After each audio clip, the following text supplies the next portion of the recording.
When you're at a doctor's appointment and the doctor orders that you get a cancer screening, do you ever ask if there could be possibly a downside to it? Well, that's a good point. What we try to do with cancer screening is tell you the good news, but not tell you the bad news.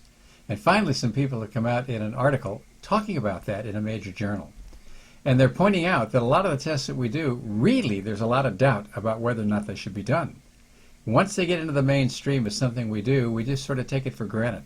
Like, if your doctor's doing a lab test and he just checks off a PSA for a guy, for prostate screening, would you even question that at all? No. Well, if your doctor's sure of himself, as most of the urologists are still suggesting that PSA tests be done, the fellow that invented the test, a guy named Tom Stamey from Stanford, a urologist there, who back in the 80s thought this was a great test, and at the time it was, because it uncovered a lot of cancers at that time that were cancers that had been around for a while.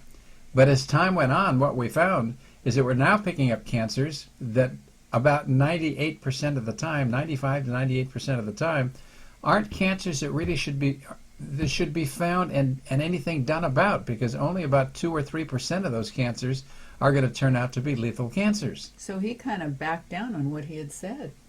He said the PSA era is over, and now the United States Preventive Task Force Services has come out agreeing with that, and most internists are agreeing with that.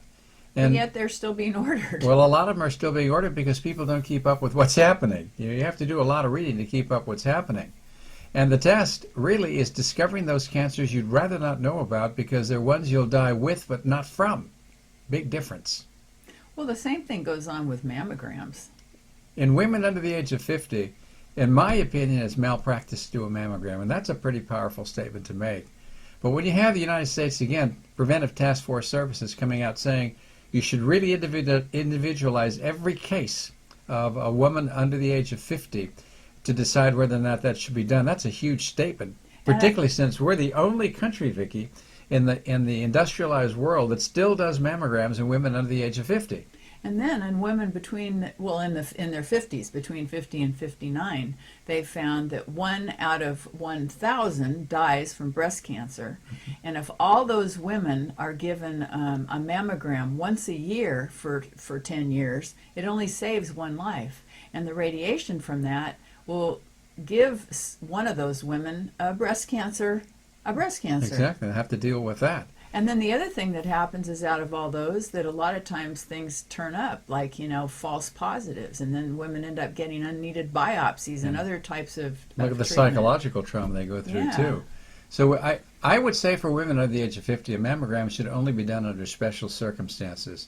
There are other tests that can be done that are not on the mainstream, things like breast thermography. And if you'd like to learn more about that, go to drsaputo.com, put in breast thermography in the search box, and you'll get a load of information that'll explain to you why that's the case. And it'll expose the conflicts of interest that the radiologists have and the lack of willingness to look at this FDA-approved test. FDA-approved test that was in 1982 approved as an adjunct to mammography.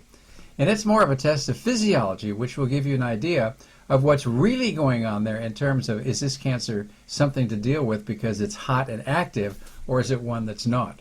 Another test that's been overdone, actually we were talking about it not too long ago, are colonoscopies, because you can really have complications from colonoscopies, and there was a new test or a new study that just came out about them. Well, what they did is that when they questioned it, because they said, look, about 1 in 200 times you're going to find something that's significant that you should do something about.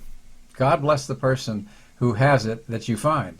But you're also going to perforate the colon, or you're going to cause a major GI bleed that will cause transfusions and hospitalizations in 1 in 200. And if you're fit and you're in good shape, the chances of having a colon cancer go down to about 1 in 300 or 1 in 400.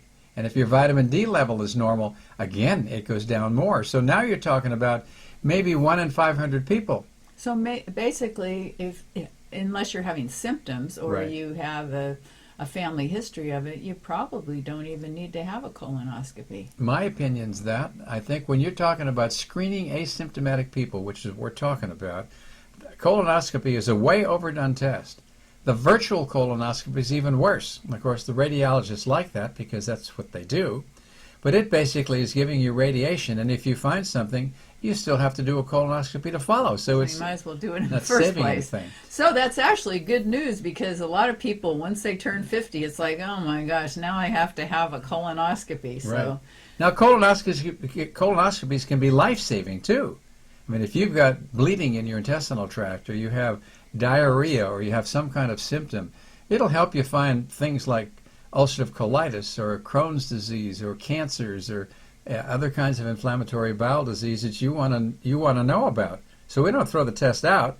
It's just we don't want to jump ahead and do screenings on asymptomatic people who aren't having any problems.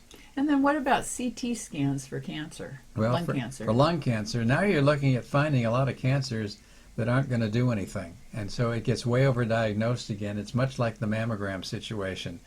So there are questions about cancer screening tests that we need to pay attention to. We can't just jump in and by proclamation say we should be doing these tests, which is exactly what's happened. So we tend to sell these tests by fear, intimidation, and persuasion rather than by good science. And there's a lot of money being made off of these, Well, too. it gets that way too. When you have the American Gastroenterology Society approving it, and you've got the OBGYNs that are and the radiologists recommending the mammograms, I mean, you're talking about a powerful industry that depends on some of its income for those services. So let's take an objective look at things. Then let's make the decision about whether or not some of these cancer screening tests should be done, and under what circumstances and at what age.